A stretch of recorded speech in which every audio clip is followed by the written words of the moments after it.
মসজিদে আসলে মনে হয় মনে মনে এই চিন্তা রাখি, মসজিদে বসলে মনে হয় মনে মনে এই চিন্তা করি, 5 ওয়াক্ত নামাজ যারা মসজিদে এসে পড়ে আমরা মনে মনে চিন্তা করি যে আর গুনাহ করব না, আর গুনাহ করব না। কি বলেন, ঠিক না? আর গুনাহ করব না। কিন্তু মসজিদ থেকে বের হওয়ার পর ঠিক আবার একটা গুনার মধ্যে আমরা মিশে যাই। আমার ভিতরে আপনার ভিতরে এই চিন্তা হয়তো চলে আসতে পারে যে এত গুনাহ করেছি, মাবুদ কি মাফ করবেন, রব কি মাফ করবেন? দেখুন হাদিসটা কত সুন্দর হাদিস। আল্লাহ সুবহানাহু ওয়া তাআলা আবার ডাক দিয়ে বলেন, সেই বান্দা যখন গুনাহ করতে থাকে এরপরে সে আবার আল্লাহর দরবারে রাব্বি আযনাবতু, আয় আমার রব আমি গুনাহ করে ফেলেছি।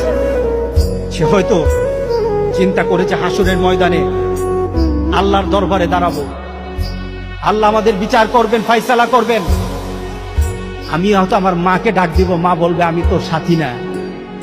বাবাকে ডাকবো, বাবা বলবেন আমি তোর সাথী না। নেতা বলবে আমি তোর সাথী না। বন্ধু বলবে আমি তোর সাথী না। সবাই যেদিন ফিরিয়ে দিবে, আমি সেদিন কিভাবে বাঁচবো? আমার একটা পথ আছে, আমার একটা পথ রাসূল সাল্লাল্লাহু আলাইহি ওয়াসাল্লাম জানিয়ে গেছেন।